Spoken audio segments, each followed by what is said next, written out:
Good morning, friends. It's 5:40 exactly here in Washington State. Right now it's a Thursday, December 12th, and I thought before I start working that I film a video discussing about the things that have changed so far and the things that I have learned after living here in the US for 5 years now. If you're new to the channel, my name is Arlene. Hello, welcome. And I am originally from Cebu, Philippines. 5 years ago, when I arrived here in Washington, I would say I was pretty naive. And my husband even told me that just by being married to him and living with him, that I will be a significantly different person. And I would say to some degree, yes, I am. And I want to start this video by tackling, I would say, the number one fear of most Americans, or should I say Western men, when it comes to taking their Filipina to their homeland, and that is the fear that their wives will become westernized. And yes, my friends, after living here for 5 years, I would say that I have been westernized. And it's not totally a bad thing, really. My husband actually loves it. Being westernized doesn't automatically mean that she's bad, that she's no longer like 100% traditional Filipina. No, that's not that's not it. Because being 100% Filipino doesn't automatically mean that you are above or better than people from the western side of the world. There are things that Americans can learn from Filipinos. Yes, this is true. But it is also true that there's a lot of things that Filipinos can learn from Americans. And after living here in the US for 5 years, I would say I am now more capable of calling out somebody whenever they did something wrong or weeding out BS. In the Philippines, it's more like a default that, I don't know what's the term for this, but it's like you cannot talk back to your parents. You cannot talk back to somebody older than you. Being able to stand up for yourself is something that I admire about Americans, that they don't care if you are my senior. I don't care if you're my boss. I don't care if you are my parents. I don't care if you're older than me. If you are in the wrong, you need to know. And I need to let you know what I feel and what I think about of what you did. In the Philippines, it's not really like that, because if you're something like that, you would be viewed as someone who is ungrateful, someone who is disrespectful. And one thing to keep in mind here is that it doesn't have to be a screaming match. You can express your disagreements by being pragmatic about it, by being civil. I think the reason why Filipinos avoid confrontations is because they have observed that whenever they voice their opinions or disagreements, the person that they disagree with tend to pull rank on them and be violent. Growing up in the Philippines, I have experienced that whenever I said something to the disagreement of what the elders have said or did, they would tend to say, "Oh, you don't know any better. I have been here in the world far longer than you, so you don't have a say on this matter." And I noticed also in the Philippines that people only listen to somebody who has a rank in the society. And while we are on the topic of being westernized, I want to share this story. My dad was about to celebrate his birthday, so I've decided that, oh, I'm gonna send them money so they can have a meal, to celebrate his birthday. But I told my mom that you should only be celebrating, just by yourselves. And whenever a neighbor come by and just, want to chit chat, you don't have to like invite them in and join your meal. Because, yeah, this is what happens in the Philippines. If somebody knows that you are like, cooking something or because you're celebrating, it's like everybody knows everybody's business in the Philippines, and there are some of the neighbors that would come over. Hey, do you have this or that? They use that as an excuse to be invited in, because in the Filipino culture, if you happen to visit somebody's house and they were eating, it's more like it's like automatic, like, hey, you're already here, come here, come eat with us. I mean, I'm fine with that. I'm fine, like inviting people to join you in your meal, especially if that person has been really good to you. But if that person was only good to you because they know that they can get something from you, or they only come around because they know that you are having food and they want to partake on your blessings, that's a big no to me. And that's why I told to my mom that, yeah, do not invite them in. I don't want you sharing the meal that I have given you to these people that don't care about you, yeah, or care so little about you that they only come over because they know that, oh, it smells good from their house, there must be something yummy cooking. And then my mom told me, no, Dai, that's not a Filipino thing to do. And I'm like, no, Mom. And my mom said, you have been westernized. And I'm like, yep, I have been westernized, and it's not bad. All right, enough of being westernized, let's move on. When I first got here in the US, I couldn't relate to people's humor, like even my husband's humor. My husband is 13 years older than me, and there's a lot in the pop culture that he had to teach me. And he taught me by, watching these movies together. Because growing up in the Philippines, I grew up poor. I remember when I was a kid, I had we had to go to our neighbors or to my grandma's house to watch television. And it's not really so much about, American or Western movies. So I couldn't relate to my husband's humor. And this was really fun. So my husband had to whenever there's a conversation and he wanna interject something and I did not laugh, and my husband's like, oh, you need to watch this, you need to watch that. And it's so fun now that because I have seen those movies, I am able to throw jokes around that, popular lines in that movie, and that just makes my husband giggle every time. And yeah, it's so fun now that I can relate to his humor.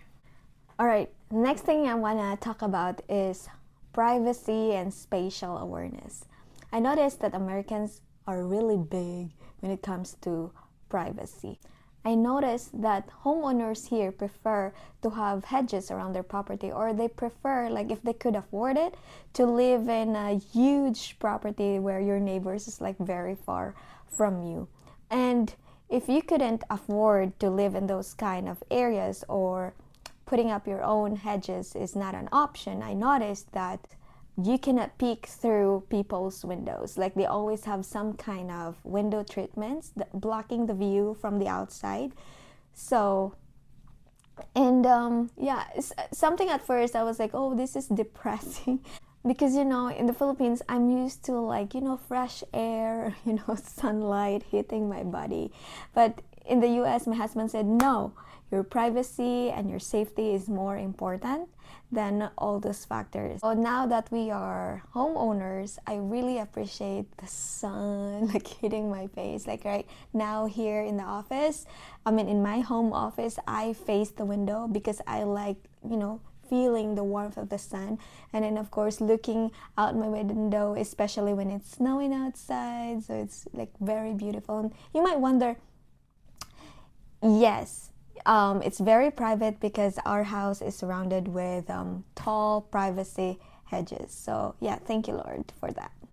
Moreover, in the topic of privacy and safety, I have learned after living here in America that it's not good to share your personal information on your social media or to anybody, because they can use it as a weapon to destroy you. And I'm talking about identity theft.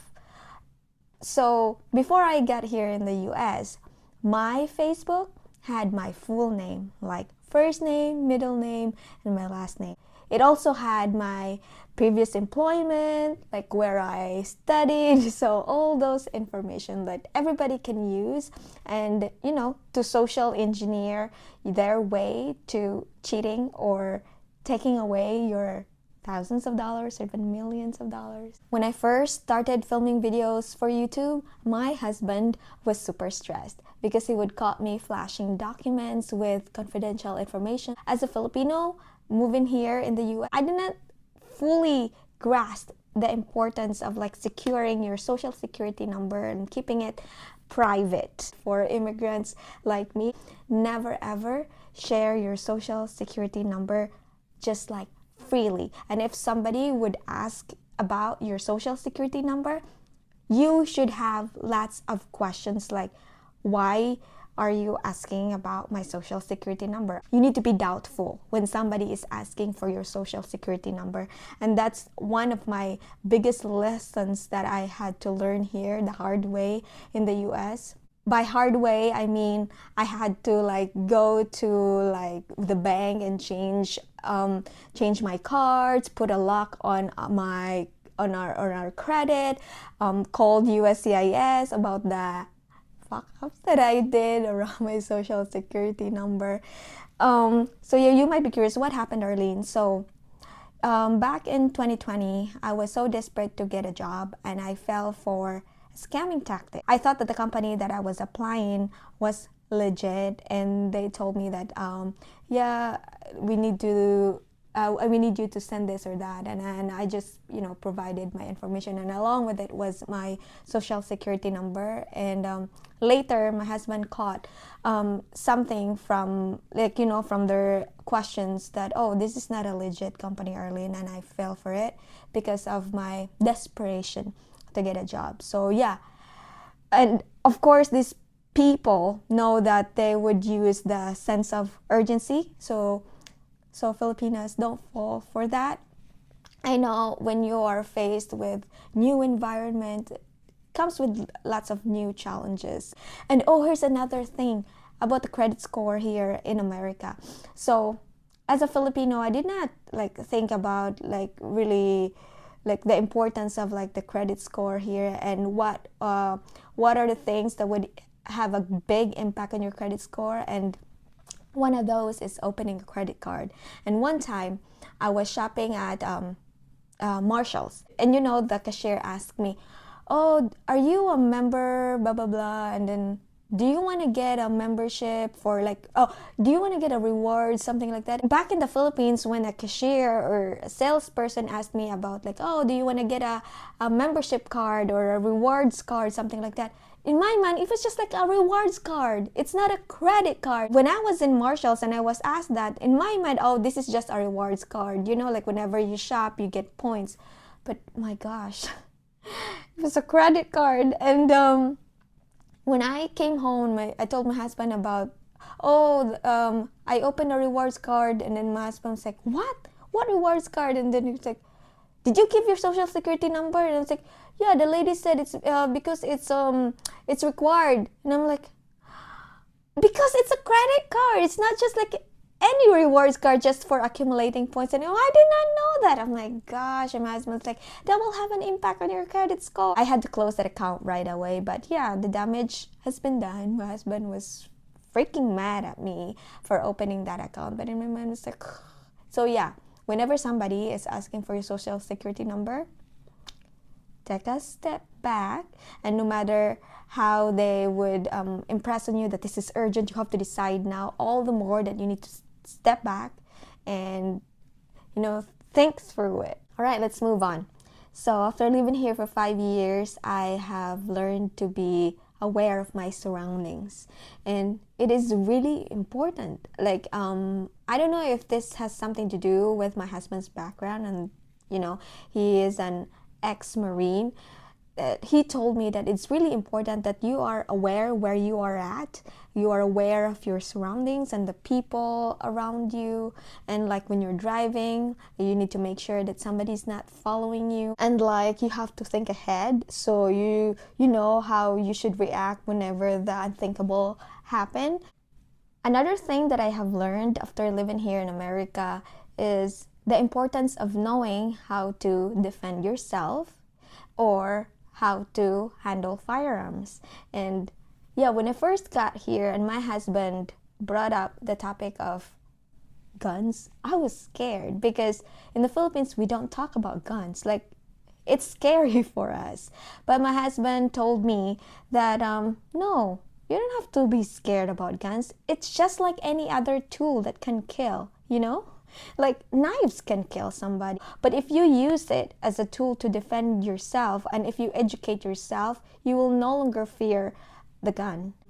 So yeah, after living here for 5 years, I now know how to fire a pistol. I haven't fired a rifle yet. My husband said like just the basic, you know, knowing how to handle a gun and how to defend yourself whenever, I mean, especially when I'm, you know, left alone in the house with the kids, that I should be able to like defend myself. Also, living here in America taught me the importance of prepping. And then I'm not talking about like a week's worth of food. No, we're talking about like months or even years worth of food. Yeah, actually most Americans, they have this like post-apocalypse like mentality that we need to survive the post-apocalyptic event. And then around the topic of prepping, I have learned how to like, you know, preserve meat so that it'll last longer. Like, I did not know about vacuum sealing. I learned about MREs, that they have a very long shelf life and you just have to add water and voila, you get food.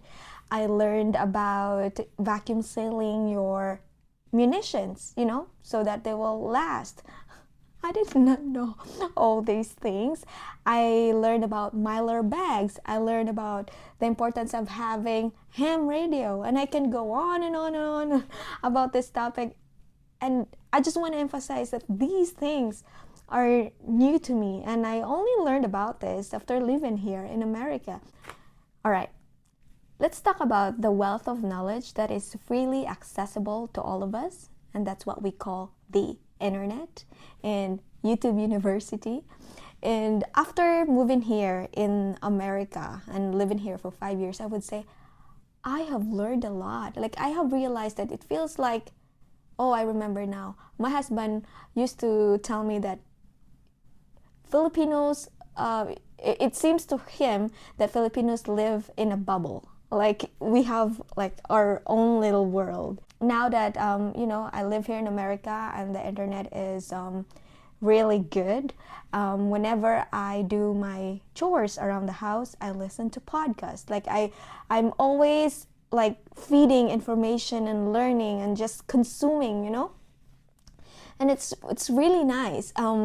And yeah, for Filipinas moving to America, I would highly suggest that you reset your YouTube algorithm, because I know most of you are guilty that prior to moving here in America, the things that will be suggested on your like YouTube are the, you know, some trivial things like, you know, gossips, interviews, and you know, with like showbiz personalities, or probably you were just using your YouTube for like listening to music, and it's not bad. Yeah, that's where I listen my worship songs. But when I got here, and my husband was like, there's a lot to learn, Arlene. And yeah, in the 5 years of living here, I have learned about mycology. I have learned about like a little bit of ancient history, and that's because of my husband.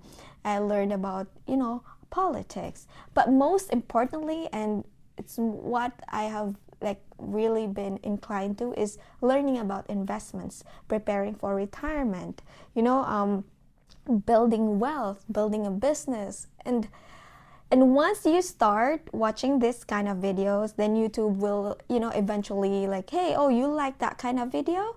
How about this? So yeah, I have been listening to Minority Mindset, Cody Sanchez, Toby Mathis, and yeah, and of course, my favorite, Mel Robbins podcast, The Diary of the CEO, The School of Greatness. Oh yeah, there's a lot to learn, and yeah, just be wise in like using your time. Oh yeah, speaking of time management. Yes, it's a challenge, but it is possible to keep a job, a full-time job, and at the same time raise your own children. And if you don't know yet, I am a working mom of two. Both of them are less than 4 years old. My eldest is 3 years old, and my youngest is almost 8 months old. And I have a full-time job, and I'm still able to keep the house, keep my husband happy, you know. So I know it's a challenge here in America because, well, you can you can hire help, but it is expensive. And so yeah, you just have to learn how to manage your time well. All right, speaking of expensive, let's talk about home ownership here in America. It is really expensive. And I'm not just talking about the mortgage part. I'm talking about running and keeping your house. Like just this year, when we had our hedges trimmed and our yard, cleaned up, it cost us more than $3,000. And yeah, it's expensive. And also you have to buy tools. And yeah, when we first moved in our house, we bought a generator. And right now we have two generators. The necessities, like even just the basic, cost you money. You need to buy pressure washer. You need to buy, oh boy, there's a lot of things, and it's expensive, but it is rewarding. So in those things that we cannot we cannot really make our own pressure washer, so we don't have a choice. But on the labor side, we had a choice. We can learn it. So, and that's what we've been doing here. Me and my husband, if we could do it, we do it. So yeah, after living here for 5 years, I have learned to, fix a shingle, remove an old carpet, or laying subfloors. And I didn't know about subfloors before. We learned about car detailing because we don't want to pay somebody $300 to $500, to clean our car. Or like when my husband was doing the ceramic coating, he did it by himself. We installed our own rack system on our truck. We did that by ourselves. So yeah, the things that we can do safely, we did it, to save on labor. My husband has been begging me, I know you've been working, why can't we just hire somebody to clean the house? And I'm like, no, I will just do it because I'd rather save the money, because anyway I have time. I know some people would think just give it to other people, pay somebody else, Arlene, and then use your free up time to learn and use that for income generating activity. But you know what? Because I am already working full time, I use that time that I do doing the chores in the house or mowing the lawn to unload or give my brain a rest, if you know what I mean.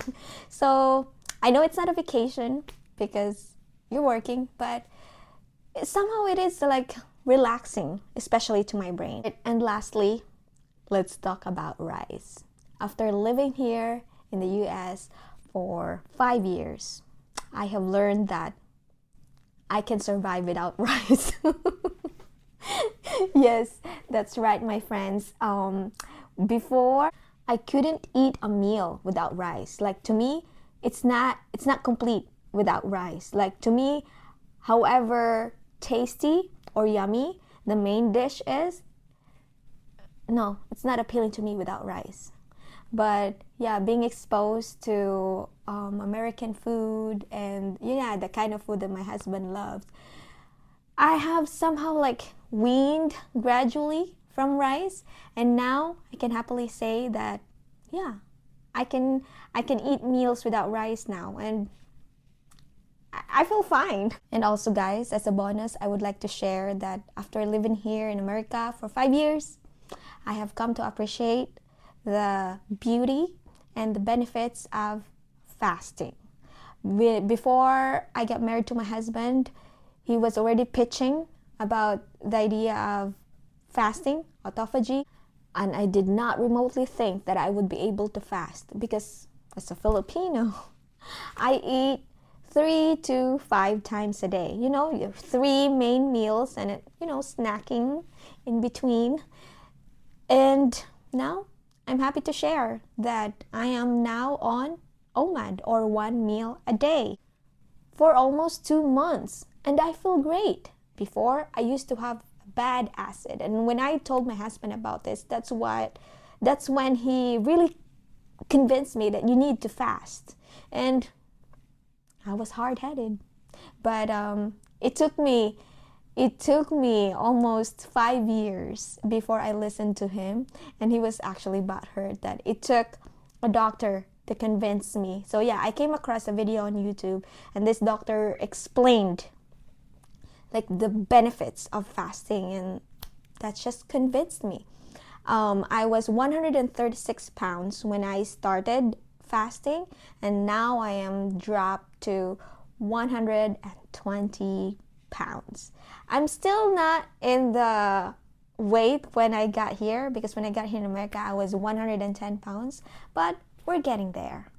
And not just the weight though, more than the weight loss is the focus and the energy, and I just couldn't explain it. I know it would be scary for those of you watching, especially if you have like really bad acid, but guess what? Fasting would help you. Fasting would cure that. So yeah guys, I think that's pretty much it for our video today, and if I forget about something, I'll just add it in the comment section. And I'm very happy to have all of you here, and we're almost 5,000 in our community. Thank you so much, and I hope to see you again next time. Have a great day.